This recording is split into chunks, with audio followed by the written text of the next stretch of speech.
ತಮ್ಮ ಆತ್ಮವನ್ನ ಮಹಾ ಮಾಡಿಕೊಂಡು ಮಹಾತ್ಮರಾಗಿದ್ದಾರೆ. ನುಡಿದಂತೆ ನಡೆ, ಇದೇ ಜನ್ಮ ಕಡೆ ಅನ್ನುವ ರೀತಿಯೊಳಗ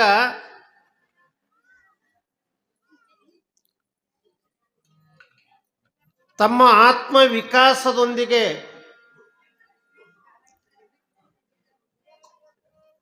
ಲೋಕವನ್ನು ಕೂಡ ವಿಕಾಸಗೊಳಿಸಬೇಕು,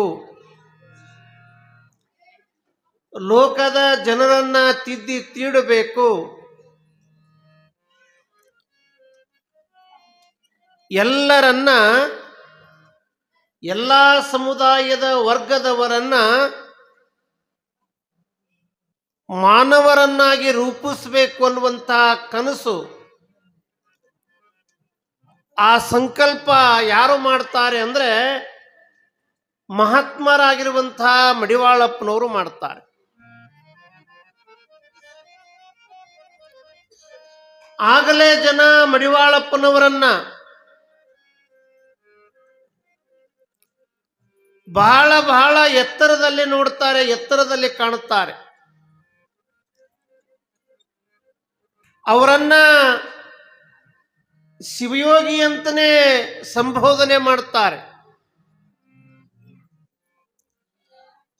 ಕೆಲವರು ಅವರನ್ನ ಶರಣರಂತೆ ಗುರುತಿಸ್ತಾರೆ.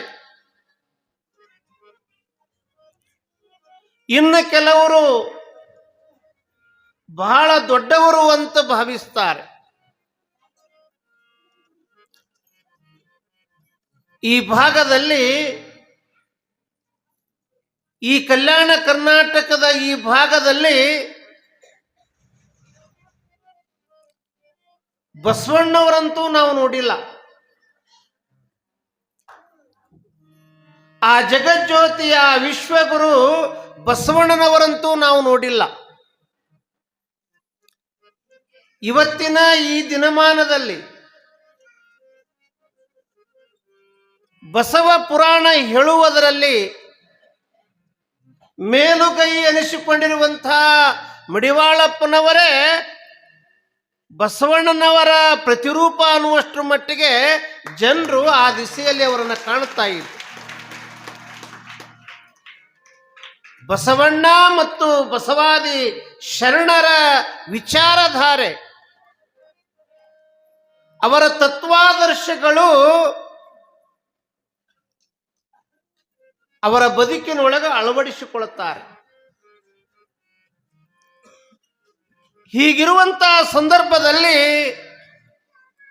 ಆ ಯಾಳಿಗೆಗೆ ಅಲ್ಲೇನು ಶಿವಪುರಾಣ ನಡೆದಿತ್ತಲ್ಲ, ಯಶಸ್ವಿಯಾಗಿ ಆ ಪುರಾಣ ಮಂಗಲ ಮಾಡ್ತಾರೆ. ಎಷ್ಟರ ಮಟ್ಟಿಗೆ ಆ ಕಾರ್ಯಕ್ರಮ ಜೋರಾಗ್ತದ ಅಂದ್ರೆ ಸುರಪುರದ ರಾಜ ವೆಂಕಟಪ್ಪನವರು ಯಾಳಗಿಯಲ್ಲಿರುವಾಗಲೇ ಅವರನ್ನ ಅರಮನೆಗೆ ಬರಮಾಡಿಕೊಳ್ಳುತ್ತಾರೆ. ವಿಶೇಷವಾಗಿರುವಂತಹ ಮಾನ ಸನ್ಮಾನ, ಪೂಜೆ ಪುನಸ್ಕಾರವನ್ನು ಪೂರೈಸ್ತಾರೆ. ರಾಜ ಪ್ರತ್ಯಕ್ಷ ದೇವತಾ. ಆಗಿನ ಕಾಲಕ್ಕೆ ರಾಜರು ಅಂದ್ರೆ ದೇವರ ಸಮಾನ. ಕಾರಣ ಪ್ರಜೆಗಳನ್ನ ವ್ಯವಸ್ಥಿತವಾಗಿ ಸುರಕ್ಷಿತವಾಗಿ ಕಾಪಾಡುವಂತ ಸದ್ಗುಣ ಆ ರಾಜನಲ್ಲಿ. ಹೀಗಾಗಿ ಜನಗಳು ರಾಜರು ಅಂದ್ರೆ ದೇವರಂತೆ ತಿಳಿದು ಯಾವಾಗಲೂ ಕೈ ಮುಗಿತಿದ್ರು. ಅಂತ ರಾಜ ಮಹಾರಾಜ ಮಡಿವಾಳಪ್ಪನನ್ನು ಗುರುತಿಸ್ತಾರೆ, ಮಡಿವಾಳಪ್ಪನನ್ನು ಗೌರವಿಸ್ತಾರೆ. ಅಂದ್ರೆ ಮಡಿವಾಳಪ್ಪನವರು ಎಷ್ಟು ದೊಡ್ಡವರಾಗಿರಬೇಕು. ಇದನ್ನ ಗಮನಿಸಿನೇ, ಇದನ್ನ ತಿಳಿದುಕೊಂಡನೇ ಸಣ್ಣೂರು ಕಡುಕೋಳ, ಎಷ್ಟೂರು ಆಗಿನ ಕಾಲಕ್ಕೆ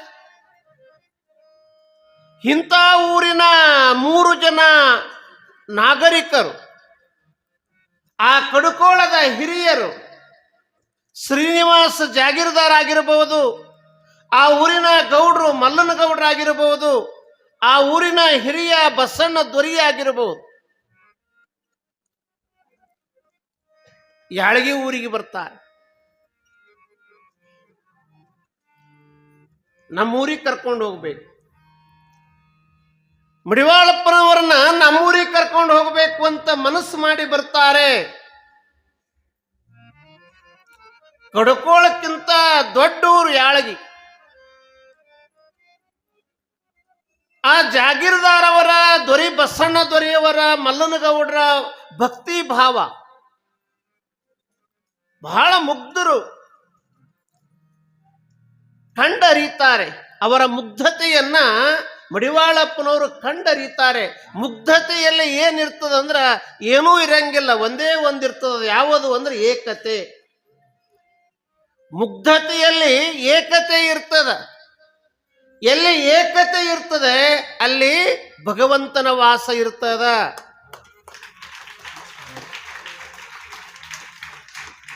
ಗೊಲ್ಲಾಳಪ್ಪಗ ನಮಸ್ಕಾರ ಮಾಡಬೇಕಾದ್ರೆ ಹಂಗ ನಮಸ್ಕಾರ ಮಾಡಂಗಿಲ್ಲ ನೀವು.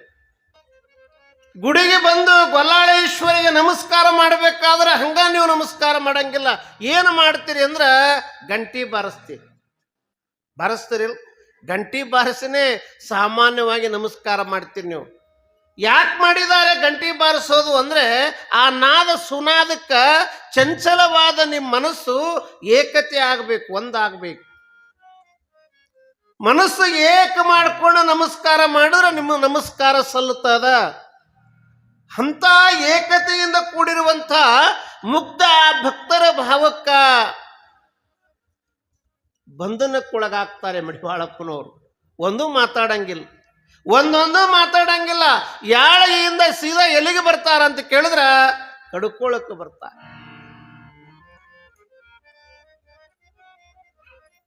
ಆ ಊರು ಎಡ್ಡಾಮಿ ಊರು, ದೊಡ್ಡ ಊರು ದಾಟಿ ಕಡ್ಕೋಳಕ್ಕೆ ಬರುವಂತ ಸಂದರ್ಭದಲ್ಲಿ ಶರಣರು ಹೇಳಿದ ಮಾತು ನೆನಪಾಗ್ತದೆ.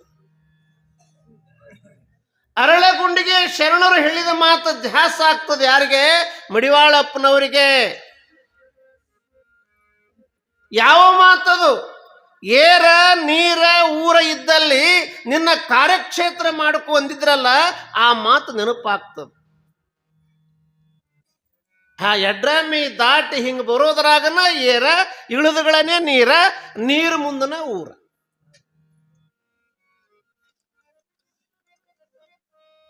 ನೆನಪು ಮಾಡಿಕೊಂಡು ಮಡಿವಾಳಪ್ಪನವರು ಸುಮ್ಮಿರಂಗಿಲ್ಲ. ಅವರು ಆ ಕಡ್ಕೋಳ ಊರಿಗೆ ಬಂದಗಳನ್ನೇ ಕೈ ಮುಗಿತಾರೆ. ಏರ ನೀರ ಊರ ಅಂದಿದ್ದಕ್ಕ ಕೈ ಮುಗಿದು ಬಾಗಿ ಬಗ್ಗಿ ಆ ನೆಲದ ಮಣ್ಣ, ಭೂಮಿ ಮಣ್ಣ ತಗೊಂಡು ಹಣಿಗೆ ತಲೆ ಮ್ಯಾಗ ಹಾಕೋತಾರೆ.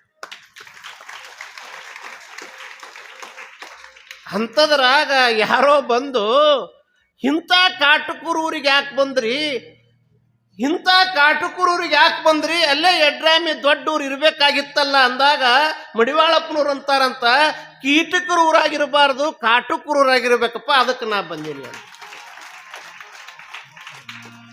ಈ ಮಾತ ಇವತ್ತು ಜನಮಾನಸದಲ್ಲಿ ರೂಢಿ ಒಳಗದ. ಅದಕ್ಕೆ ನಾ ಬಂದೇನಿ. ಕಾಟಕರಲ್ಲಿ ಮುಗ್ಧತೆ ಇರ್ತದ, ಏಕತೆ ಇರ್ತದ. ಅವತ್ತಿನಿಂದ ತಮ್ಮ ಕಾರ್ಯಕ್ಷೇತ್ರವನ್ನಾಗಿ ಕಡ್ಕೋಳ ಮಾಡಿಕೊಳ್ತಾರೆ. ಕಡ್ಕೋಳಕ್ಕ ಜಂಬೇರಾಳಕ್ಕೆ ಎಷ್ಟು ದೂರ. ಜಂಬೇರಾಳದೊಳಗಿದ್ದನೇ ಅವರು ಸತ್ಸಂಗ ಮಾಡಿದ್ರು. ಆ ಸತ್ಸಂಗದ ಪ್ರಭಾವ ಈ ಭಾಗದ ಎಲ್ಲ ಹಳ್ಳಿಗಳಲ್ಲಿ ಬೆಳಕು ಚೆಲ್ಲಿತ್ತು. ಆ ಬೆಳಕಿನ ಕಿರಣಗಳು ಎಲ್ಲ ಕಡೆ ಹೊಳಪಾಗಿ ಹರಿದಿದ್ದು. ಹೀಗಾಗಿ ಕಡ್ಕೋಳಕ್ಕೆ ಬಂದಾರ ಮಡಿವಾಳ ಶಿವಯೋಗಿಗಳಂತ ತಿಳಿದು ಭಕ್ತ ಸಮೂಹ ಹಂಗ ಧಾವಿಸಿ ಬೆಲ್ಲಿದ್ದಲ್ಲಿ ಹೆಂಗೆ ಇರುವಿಗಳು ಮುಕ್ರುತ್ತಾವೆ, ಆ ಮಡಿವಾಳಪ್ಪನವರು ಇದ್ದಲ್ಲಿ ಜನ ಬರಾಕತ್ತು. ಸಣ್ಣವರು ದೊಡ್ಡವರು ಎಲ್ಲ ಜಾತಿ ಜನಾಂಗದವರು, ಎಲ್ಲ ವರ್ಗದ ಎಲ್ಲ ಸಮುದಾಯದ ಜನ ಕಡ್ಕೋಳಕ್ಕೆ ಬರಾಕ್ ಶುರು ಮಾಡು. ಮತ್ತು ಬಂದವರಿಗೆಲ್ಲ ಹೆಂಗೆ ಕಳಿಸೋದು, ಬಂದವರಿಗೆಲ್ಲ ಮಡಿವಾಳಪ್ಪನವರು ಹೆಂಗೆ ಕಳಿಸೋದು ಅಂತ ಇದು ಶುರು ಮಾಡೋದು. ದಾಸೋಹ ಅನ್ನದಾಸೋಹ ಶುರು ಮಾಡೋದು. ಬರೀ ಉಂಡುಂಡು ಹೋಗಬಾರದು. ಈ ಜನ ಹೊಟ್ಟಿಗೂ ಉಣಿಸ್ಬೇಕು, ನೆತ್ತಿಗೂ ಉಣಿಸ್ಬೇಕು. ಎರಡು ದಾಸೋಹ ಶುರು ಮಾಡ್ತಾರೆ. ಒಂದು ನೆತ್ತಿ ದಾಸೋಹ, ಇನ್ನೊಂದು ಹೊಟ್ಟಿ ದಾಸೋಹ. ಎರಡೂ ಇದ್ದರನೇ ಮನುಷ್ಯ ಪಕ್ವವಾಗ್ತಾನೆ, ಪರಿಪೂರ್ಣ ಆಗ್ತಾನೆ, ಭಗವಂತನ ಕೃಪೆಗೆ ಒಳಗಾಗ್ತಾನೆ ಅಂತ ತಿಳಿದು ಕಡ್ಕೊಳ್ಳಕ್ಕೆ ಬಂದ ಮ್ಯಾಲ ಇವು ಎರಡು ಮಹತ್ವದ ಕಾರ್ಯಗಳು ಕೈಗೆತ್ತಿಕೊಳ್ಳುತ್ತಾರೆ. ಅದಕ್ಕೆ ಪೂರಕವಾಗಿರುವಂಥ ಎಲ್ಲ ವ್ಯವಸ್ಥೆಯನ್ನು ಭಕ್ತರ ಒಂದು ಸಹಾಯ ಸಹಕಾರದಿಂದ, ಭಕ್ತರ ತನು ಮನ ಧನದ ಒಂದು ಸಹಾಯ ಮಡಿವಾಳಪ್ಪನವರಿಗೆ ಬಹುಪಾಲಾಗಿ ಸಿಗುವಂಥದ್ದಾಗ್ತದೆ. ಅಷ್ಟೊತ್ತಿಗೆ ಏನಾಗಿತ್ತು ಅಂದರೆ, ಯಾಳಗಿ ಒಳಗ ಆ ಪುರಾಣ ಪ್ರವಚನಕ್ಕೆ ಪ್ರಭಾವಕ್ಕೆ ಒಳಗಾಗಿರುವಂಥ ತಾಯಿ ಕಾಶಿಬಾಯಿ, ಆ ಶಿವಭಟ್ಟರ ಧರ್ಮಪತ್ನಿ. ಯಾಳಗಿ ಒಳಗ ಇವತ್ತಿಗೂ ಈಶ್ವರ ದೇವಾಲಯ ಇದೆ. ಬಹು ಪುರಾತನವಾಗಿರುವಂಥ ಈಶ್ವರ ದೇವಾಲಯ.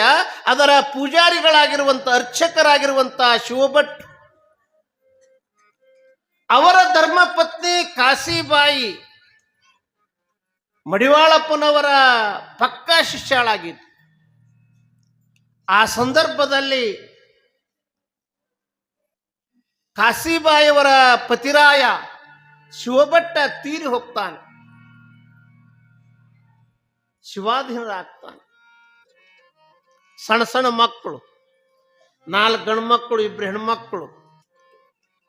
ಮತ್ತು ಗಂಡು ಹೋದ್ಮೇಲೆ ಏನು ಅಂತ ತಿಳ್ಕೊಂಡು ಕಾಶಿಬಾಯಿಯ ತವರೂರು ಈ ಊರು ಕೈನೂರು. ಗಂಡ ತೀರಿದ ಮೇಲೆ ಕಾಶಿಬಾಯಿ ಮಕ್ಕಳನ್ನ ಕರ್ಕೊಂಡು ಎಲ್ಲಿಗೆ ಬರ್ತಾಳೆ ಅಂದ್ರೆ ತವರೂರಿಗೆ, ತವರು ಮನೆಗೆ ಬರ್ತಾಳೆ, ಇಲ್ಲೇ ಉಳಿತಾಳೆ. ಕಡ್ಕೊಳ್ಳಕ ಕೈನೂರಕ್ಕೆ ಎಷ್ಟು ದೂರ. ಬಂದಿದ್ದು ಬಹಳ ಚಲೋ ಆಯಿತು ಅಂತ, ಬಂದಿದ್ದು ಬಹಳ ಚಲೋ ಆಯ್ತಂತ ಕಾಶಿಬಾಯಿ ಕಡ್ಕೊಳಕ್ ಬರಾಕ್ ಶುರು ಮಾಡೋದು. ಎದಕ್ಕ? ಸತ್ಸಂಗ. ಮಡಿವಾಳಪ್ಪನವರ ಅನುಭವದ ಅಮೃತವನ್ನ ಸವಿಯುವುದಕ್ಕಾಗಿ ಕೈನೂರಿನಿಂದ ಕಡ್ಕೊಳಕ್. ಬರೀ ಕೇಳಿ ಹೋಗೋದು ಮಾಡುತ್ತಿರ್ಲಿಲ್ಲ. ಅವರು ಹೇಳಿರುವ ಅನುಭವ ಬರೀ ಕೇಳಿ ಹೋಗ್ತಿರ್ಲಿಲ್ಲ.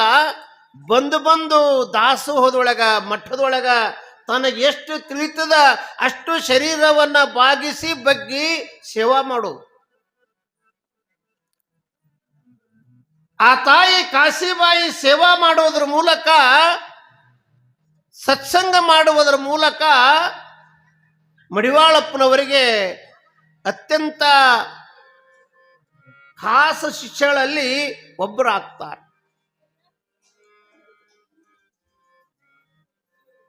ಒಂದು ಘಟನೆ ನಡೆದು ಹೋಗ್ತದೆ.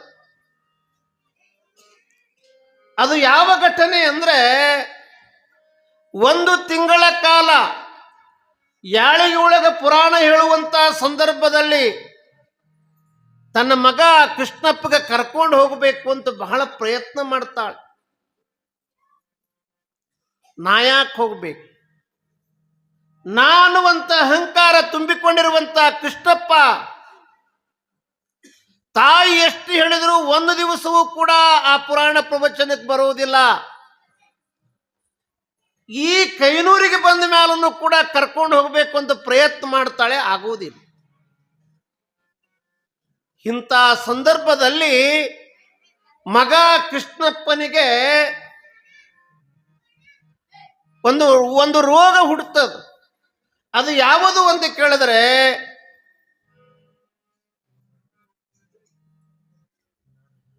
ನಾರದ ಹುಣ್ಣ.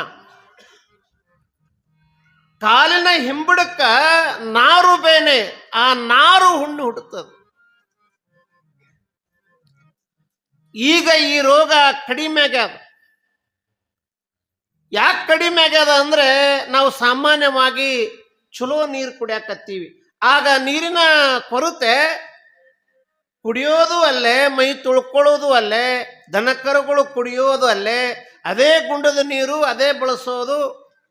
ಹೀಗಾಗಿ ಕಲಕ ನೀರು ಕುಡಿಯೋದ್ರಿಂದ ಸಾಮಾನ್ಯವಾಗಿ ಈ ನಾರು ಹುಣ್ಣು ಅನ್ನುವಂಥದ್ದು. ಅದು ನಾರು ಹುಣ್ಣು ಹೆಂಗಿರ್ತದ ಅಂದ್ರೆ ಚಿಮಿಟಿಗೆ ತಗೊಂಡು ಹಿಂಗೆ ಜಗದ್ ಬಿಟ್ರೆ ದಾರದ ಉಪಾದಿಯಲ್ಲಿ, ನಾರಿನ ಉಪಾದಿಯಲ್ಲಿ ಬಿಡ್ಬೇಕು. ಅದಕ್ಕೆ ನಾರದ ಹುಣ್ಣು, ನಾರದ ಹುಣ್ಣು. ಆ ಬೇನೆಯಿಂದ ಬಳಲ್ತಾ ಇದ್ದ ಯಾರು? ಕೃಷ್ಣಪ್ಪ, ಈ ಊರಿನ ಕೃಷ್ಣಪ್ಪ ಬ್ರಾಹ್ಮಣ. ಆ ಬ್ರಾಹ್ಮಣ ಕೃಷ್ಣಪ್ಪನಲ್ಲಿ ಏನು ಬಂದಿತ್ತು ಅಂದ್ರೆ, ನನಕ್ಕಿಂತ ಶರಣ ಯಾರದಾರ, ನನಕ್ಕಿಂತ ಶರಣ ಯಾರದಾರ ಅನ್ನುವಷ್ಟರ ಮಟ್ಟಿಗೆ ಕೃಷ್ಣಪ್ಪನಿಗೆ ಆ ಸಣ್ಣ ವಯಸ್ಸಿನೊಳಗ ಈ ಧಿಮಾಕ ಬಂದಿರೋದ್ರಿಂದ ಅವನಿಗೆ ಯಾರೂ ತೀಜ್ ಕಾಣ್ತಿರ್ಲಿಲ್ಲ. ಯಾಕೆ ಹೋಗ್ಬೇಕು, ಅಲ್ಯಾಕೆ ಹೋಗ್ಬೇಕು, ಅವ್ರ್ಯಾರು ನಾವ್ಯಾರು. ವರ್ಣಾಶ್ರಮದ ಬಲಿಗೆ ಬಿದ್ದಿರುವಂಥ ಮೇಲು ಕೀಳು ಅನ್ನುವ ಸಣ್ಣತನವನ್ನು ಅಳವಡಿಸಿಕೊಂಡಿರುವಂಥ ಕೃಷ್ಣಪ್ಪ ಯಾಕೆ ಹೋಗಬೇಕಲ್ಲಿ, ಅವ್ರ್ಯಾರು? ಮಡಿವಾಳಪ್ಪನವರಿಗೆ ಎಷ್ಟರ ಮಟ್ಟಿಗೆ ತಿಳಿದಿದ್ದ ಕೃಷ್ಣಪ್ಪ ಅಂದ್ರೆ ಸಾಧುವಂತಿದ್ದ ಸಾಧು. ಸಾಧುವಿನ ಈ ಶಬ್ದದ ಅರ್ಥವೇ ಆ ಕೃಷ್ಣಪ್ಪಗೆ ಗೊತ್ತಿಲ್ಲ. ಬರೀ ಮಡಿವಾಳಪ್ಪ ಸಾಧು ಅಲ್ಲ, ನಾವು ಸಾಧು ಆಗಬೇಕು, ನೀವು ಸಾಧು ಆಗಬೇಕು. ಸಾಧುವಿನ ವ್ಯಾಖ್ಯಾನ ಏನು ಅಂದ್ರೆ, ಯಾರು ಸಾದಾ ಸೀದಾ ಇರ್ತಾರೆ ಅವರಿಗೆ ಸಾಧು ಅಂತ ಕರೀತಾರೆ. ಯಾರು ಸಾದಾ ಸೀದಾ, ಗಾಂಜಾ ಸೇದೋರಿಗೆ ಅನ್ನಂಗಿಲ್ಲ, ಗಾಂಜಾ ಸೇದೋರಿಗೆ ಸಾಧು ಅನ್ನಂಗಿಲ್ಲ. ಯಾರು ಸಾದಾ ಸೀದಾ ಇರ್ತಾರೆ ಅವರಿಗೆ ಸಾಧು. ಇದನ್ನರಿಯದ ತಿಳಿಯದ ಆ ಕೃಷ್ಣಪ್ಪ ಮಡಿವಾಳಪ್ಪನವರನ್ನ ಕೀಳತನದಿಂದ ಕಂಡು ಸಾಧು ಅಂತ ಬಳಸ್ತಿದ್ದ. ಆ ಸಾಧುವಿನ ಹತ್ರ ನಂದೇನು ಕೆಲಸ? ಅವ್ರ ಅವ್ಗ ಯಾವಾಗ ನಾರು ಬೇನಿಯಿಂದ ಕೂಡಿದ್ನೋ, ನೋಡಪ್ಪ ನಿನಗೆ ಬೇಗ ಗುಣ ಆಗಬೇಕು, ನೀ ಚಲೋ ಆಗಬೇಕು ಅಂದ್ರ ನಿನಗೆ ಎಲ್ಲಿ ಜಾಗಿಲ್ಲ, ಕಡ್ಕೊಳಕ್ ನಡಿ ಅಂತ ಕರ್ಕೊಂಡು ಹೋಗ್ತಾಳೆ. ಕಡ್ಕೊಳಕ್ ನಡಿ ಅಂತ ಕರ್ಕೊಂಡು ಹೋಗ್ತಾಳೆ. ಮಡಿವಾಳಪ್ಪನವರ ದರ್ಶನ ಆಗ್ತದ, ನೋಡ್ತಾರೆ. ಅವನ ಕಾಲಿಗೆ ಬಂದಿರುವಂತ ಆ ನಾರು ಹುಣ್ಣು ನೋಡ್ತಾರೆ. ಎಲ್ಲ ಬಲ್ಲವರಾಗಿರುವಂತಹ ಮಡಿವಾಳಪ್ಪನವರು ಕಾಶಿಬಾಯಿ ಆ ತಾಯಿಗೆ ಹೇಳ್ತಾರೆ, ನಿನ್ನ ಮಗನ ಈ ಹಿಂಬಡ ಬೇಗ ಆರಾಮಾಗಬೇಕು, ಗುಣ ಆಗಬೇಕು ಅಂದ್ರೆ ನೀನು ಮಾಡಕ್ ಹೋಗ್ಬೇಡವ, ಮಜ್ಜಿಗ್ಯಾಗ ಈ ಔಷಧ ಕೊಡು. ಮಜ್ಜಿಗೆ ಒಳಗ ಈ ಔಷಧ ಕೊಡುವಂತ ಗಿಡಮೂಲಿಕೆ ಔಷಧವನ್ನ, ಅದ್ರೊಳಗ ಪರಿಣಿತರು, ದೊಡ್ಡ ವೈದ್ಯರು, ಡಾಕ್ಟರ್.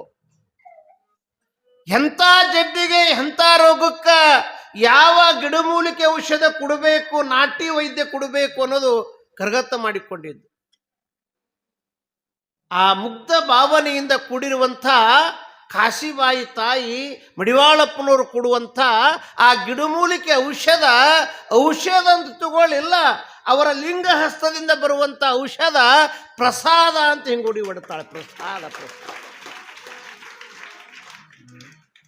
ಪ್ರಸಾದೋಪಾದಿಯಲ್ಲಿ ಬಂದಿರುವಂಥ ಔಷಧ ಮಜ್ಜಿಗೆ ಒಳಗೆ ಕುಡಾಕ್ ಶುರು ಮಾಡ್ತಾಳೆ. ಹಿಂಗೆ ದಿನ 4 ದಿನ 8 ದಿನ ಹೋಗೋದ್ರಾಗ ದಿನ ಇಷ್ಟಿಷ್ಟು ಮೈಕೊಂತ ಸಂಪೂರ್ಣ ಆರಾಮಾಗ್ತದೆ. ಕೃಷ್ಣಪ್ಪನ ಕಾಲಿಗೆ ಅಂಟಿಕೊಂಡಿರುವಂಥ ಆ ನಾರು ಹುಣ್ಣ ಸಂಪೂರ್ಣ ಆರಾಮಾಗ್ತದೆ, ಗುಣಮುಖ ಆಗ್ತದೆ. ಅದು ಹೆಂಗಂಗ ಗುಣಮುಖ ಆಗ್ತಾ ಹೋಗ್ತದ, ಹಂಗಂಗ ಕೃಷ್ಣಪ್ಪನ ಮನಸ್ಸ ಪರಿವರ್ತನೆ ಆಗ್ತದೆ. ಕೃಷ್ಣಪ್ಪನ ಮನಸ್ಸ ಪರಿವರ್ತನೆ ಆಗ್ತದ. ಹೆಂಗ ಪರಿವರ್ತನೆ ಆಗ್ತದಂದ್ರ, ಒಂದು ಚರಿಗೆ ಅದ, ನಿಮ್ಮ ಮನ್ಯಾಗ ಒಂದು ಹಿತ್ತಾಳಿ ಕಂಚಿನ ಚರಿಗೆ ಅದ, ಅದು ಹಸನಾಗಬೇಕು, ಸಂಪೂರ್ಣ ಹಸನಾಗಬೇಕು ಅಂದ್ರೆ ಅದನ್ನ ನೀವು ತೊಳಿತಿರಿಲ್ಲ, ತಿಕ್ತಿರಿಲ್ಲ, ಅದನ್ನು ತಿಕ್ತಿರಿಲ್ಲ. ಒಳಗನು ಹಸನಾಗಬೇಕು, ಹೊರಗನು ಹಸನಾಗಬೇಕು. ಒಳಗ ಹೊರಗ ಹಸನಾಡಬೇಕು ಅಂದ್ರ ಆ ಚರ್ಗಿ ಕೈಯಾಗ ತೊಗೊಂಡು ತಿಕ್ತೀರಿ. ಬರೀ ತಿಕ್ಕಿದ್ರು ಸ್ವಚ್ಛ ಆಗಂಗಿಲ್ಲ. ಅದಕ್ಕೇನು ಹಚ್ತೀರಿ? ಏನು ಹಚ್ತೀರಿ? ಏನು ಹಚ್ತೀರಿ? ಅವು ಹುಣಸಿ ಹಣ್ಣು. ಈಗೆಲ್ಲ ಪಿತ್ತಾಂಬರ ಇವು ಬಂದಾವ. ಹುಣಸಿ ಹಣ್ಣ ಒಳಗ ಹೊರಗ ಹೆಂಗ್ ಹಚ್ಚಿ ತಿಕ್ಕಿ ತಳ ತಳ ಹೊಳಿವಂಗ ಮಾಡ್ತೀರಿ. ಹಂಗ ಆ ನಾರು ಹುಣ್ಣು ಹೆಂಗ ಕಡಿಮೆ ಆಗಕತ್ತು ಹಂಗಂಗ ತಾಯಿ ಕಾಶಿಬಾಯಿಯ ಮಡಿವಾಳಪ್ಪನವರ ಪ್ರತಿಯೊಂದು ಮಾತು ಹೇಳುವುದರ ಮೂಲಕ ಅವನ ಮನಸ್ಸು, ಕೃಷ್ಣಪ್ಪನ ಮನಸ್ಸು ತಾಯಿ ಕಾಶಿಬಾಯಿ ತಳ ತಳ ಹೊಳೆಯುವಂಗ ಮಾಡ್ತಾನೆ. ಹೊರಗೂ ಶುದ್ಧ ಆಗ್ತಾನ, ಒಳಗೂ ಶುದ್ಧ ಆಗ್ತಾನ. ಅವಾಗ ಏನಾಗ್ತಾನ ಅಂದ್ರ ಒಳಗ ಹೊರಗ ಶುದ್ಧ ಆದ್ಮ್ಯಾಲ ಮಡಿವಾಳಪ್ಪನವರ ಪಕ್ಕಾ ಶಿಷ್ಯ ಆಗ್ತಾನೆ. ಪಕ್ಕಾ ಶಿಷ್ಯ ಆಗ್ತಾನ. ಯಾವಾಗ ಪಕ್ಕಾ ಶಿಷ್ಯ ಆಗ್ತಾನ ಅವಾಗ ಕೈನೂರಿನ ಅವರ ಬಂಧು ಬಳಗ ಹಿಂಗಂತಾರ, ಇದು ಬಿಟ್ಟು, ಇದು ನಮ್ಮದು ಬಿಟ್ಟು ಅಲ್ಲಿಗೆ ಹೋದೆಲ್ಲಪ್ಪ, ಈ ಧರ್ಮ ಬಿಟ್ಟು ಆ ಧರ್ಮಕ್ಕೆ ಹೋದೆಲ್ಲ, ನೀ ಮಾಡೋದು ಹೆಂಗಾಗ್ತದಂದ್ರ ಹಾದರು ಮಾಡ್ದಂಗ ಆಗ್ತದ. ಹಾದರು ಮಾಡ್ದಂಗ ಆಗ್ತದ. ಆದರ ಕಲತೆ ನಿಂತಾದು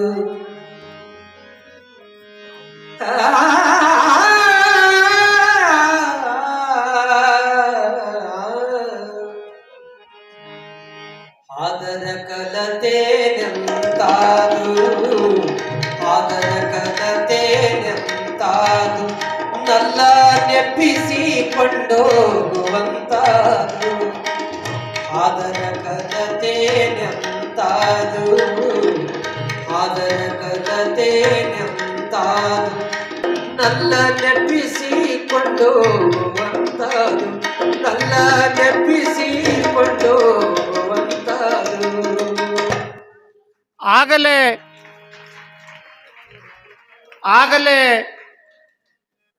ಮಡಿವಾಳಪ್ಪನವರು ಕೈನೂರಿಂದ ಕಡ್ಕೋಳಕ್ಕ, ಕಡ್ಕೋಳದಿಂದ ಕೈನೂರಕ್ಕೆ ಬರೋದ್ರೊಳಗನ ಅವನ ಮನಸ್ಸು ಹದಗೊಂಡಿತ್ತು, ಪಕ್ವವಾಗಿತ್ತು. ಇಂಥ ಸಂದರ್ಭದಲ್ಲಿ ಮನೆಯವರು, ಅವರ ಮನೆತನದ ಬಂಧು ಬಳಗದವರು ಈ 3 ಅಕ್ಷರದ ಈ ಪದವನ್ನು ಬಳಸ್ತಾರೆ ಮಡಿವಾಳ ಆ ಕೃಷ್ಣಪ್ಪನವರ ಮ್ಯಾಲ. ಹಾದರ ಅನ್ನುವಂಥ ಈ 3 ಅಕ್ಷರದ ಪದ ಯಾವಾಗ ಬಳಸ್ತಾರೋ ಅವಾಗಂತಾನೆ ನಾ ಕಲ್ಯಾಕ ಹೋಗವ.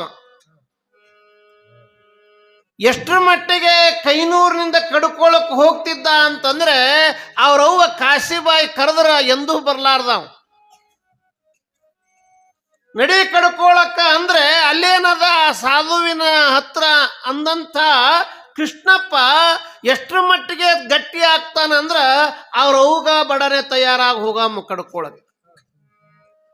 ಅವ್ರವ್ಗನ ತಯಾರಾಗೋ ಬಡಾನೆ ಹೋಗೋಣ ಕಡ್ಕೊಳಕ್ ಅನ್ನುವಷ್ಟ್ರ ಮಟ್ಟಿಗೆ ಗಟ್ಟಿ ಆಗ್ತಾನೆ. ಯಾಕೆ ಗಟ್ಟಿ ಆಗ್ತಾನೆ? ಹಾದರ ಕಲಿತಿದ್ದ.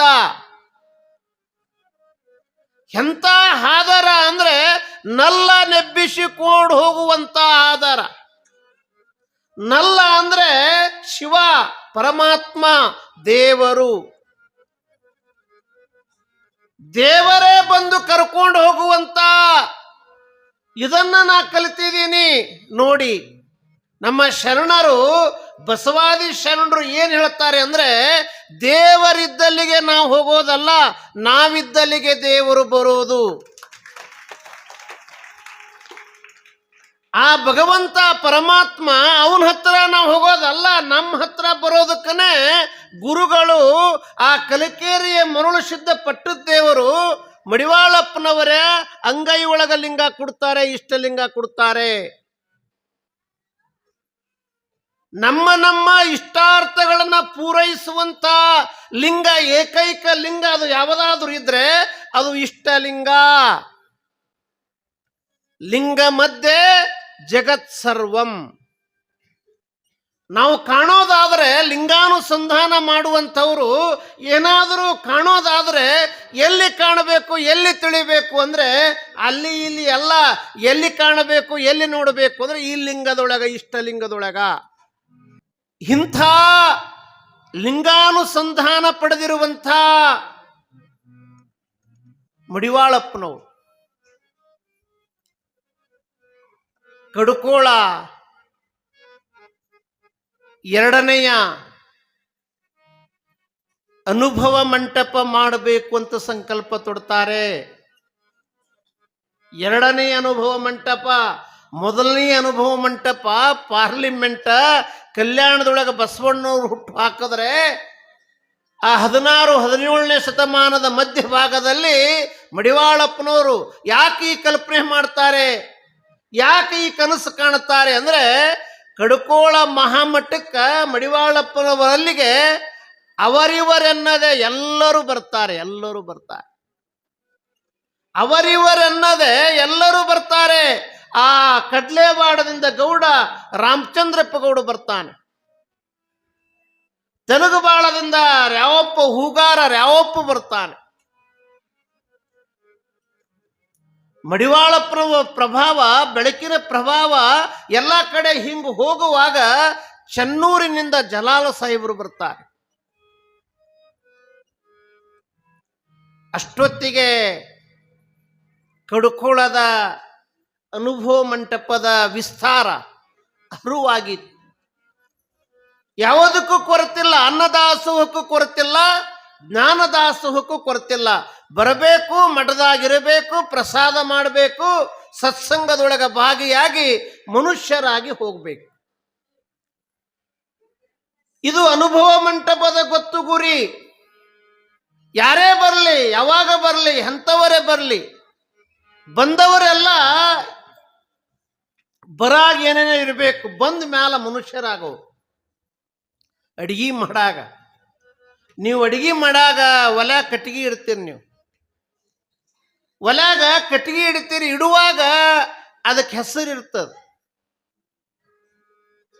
ಅದಕ್ಕೆ ಏನಿರ್ತದ ಅಂತ ಕೇಳಿದ್ರೆ ಒಲ್ಯಾಗ ಕಟ್ಟಿಗೆ ಇಡಕ್ಕೆ ಹೆಸರು ಇರ್ತದ. ತೊಗರಿ ಕಟ್ಟಿಗೆ, ಸೂರ್ಯಕಾಂತಿ ಕಟ್ಟಿಗೆ, ಜಾಲಿ ಕಟ್ಟಿಗೆ, ಬೇವಿನ ಕಟ್ಟಿಗೆ ಅಂತ ಹೆಸರು ಇರ್ತದೆ. ಒಲ್ಯಾಗಿಟ್ಟ ಮ್ಯಾಲ ಅದು ಬೆಂಕಿಯಾಗಿ ಬೂದಿಯಾದ ಮೇಲೆ ಏನಾಗ್ತದ, ನೀವಿಟ್ಟಿರುವಂಥ ಕಟ್ಟಿಗೆ ಅಲ್ಲಿ ಹುಡುಕಿದ್ರೆ ಸಿಗ್ತದನ್ರಿ? ಕಡುಕೋಳ ಮಟ್ಟಕ್ಕೆ ಬರಾಗ ಹೆಸರಿಟ್ಕೊಂಡು ಬರ್ಬೋದು, ಬಂದ ಮೇಲೆ ಏನಾಗ್ತಿದ್ರು ಅಂದ್ರೆ ಎಲ್ಲರೂ ಮನುಷ್ಯರಾಗ್ತಿದ್ರು. ಈ ತಾಕತ್ತು ಯಾರಿಗಿತ್ತು ಅಂತಂದ್ರೆ ಅನುಭಾವಿ ಮಡಿವಾಳಪ್ಪನವರಿಗೆ. ಇದನ್ನ ತಿಳಿದೇ ಆ ಚೆನ್ನೂರಿನಿಂದ ಜಲಾಲ ಸಾಹೇಬರು ಬರೋದ್ರಾಗನ ಮಡಿವಾಳಪ್ಪನವರು ಏನು ಮಾಡಕತ್ತಿದ್ರು ಅಂದ್ರ ಬಂದು ಭಕ್ತರಿಗೆ ಬೇಕು ಅಂತ ತಿಳ್ಕೊಂಡು ಕರ ಬಿಟ್ಕೊಂತಿದ್ದು. ಒಂದು ಕಡೆ ಹೀಗೆ ಕುತ್ಕೊಂಡ್ರು ಜಲಾಲ ಸಾಹೇಬರು, ಹೀಗೆ ಕುತ್ಕೊಂಡು ನೋಡ್ತಿದ್ರು, ಕರ ಬಿಟ್ಕೋತಿದ್ರು, ಸಗಣಿ ಬೆಳಿತಿದ್ರು. ಆ ಸಗಣಿಯನ್ನು ಹದ ಮಾಡಿ ಕುಳ್ಳು ಮಾಡ್ತಿದ್ರು.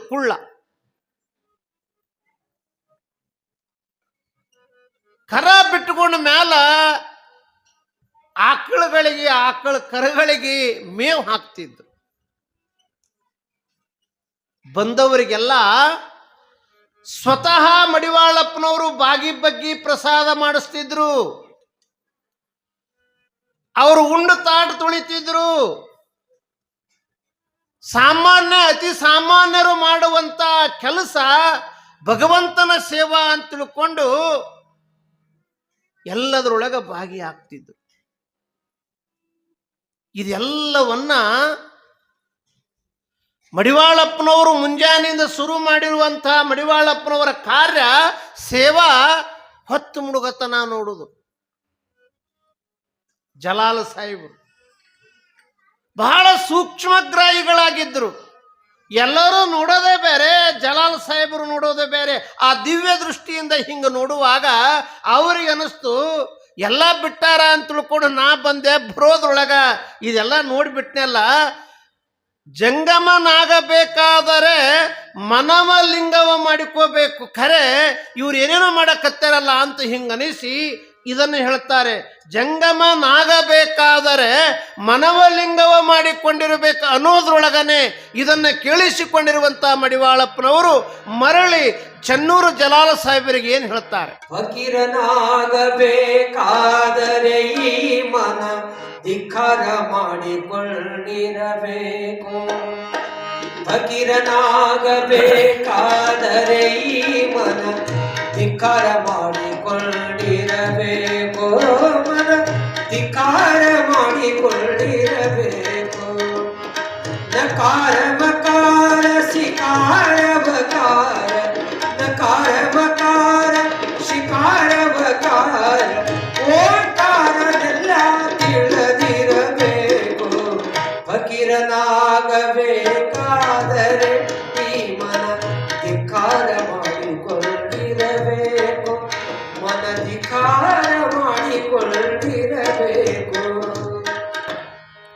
ಈ ಪ್ರಕಾರ ಅನುಭವ ಮಂಟಪಕ್ಕ ಈ ಪ್ರಕಾರ ಎಲ್ಲರೂ ಬರ್ತಾರೆ. ಎಲ್ಲರೂ ಬರುವಂಗ ಅರಳಗುಂಡಿಗೆಯಿಂದ ಭಾಗಮ್ಮ ಗೌಡತಿ ಬರ್ತಾಳೆ.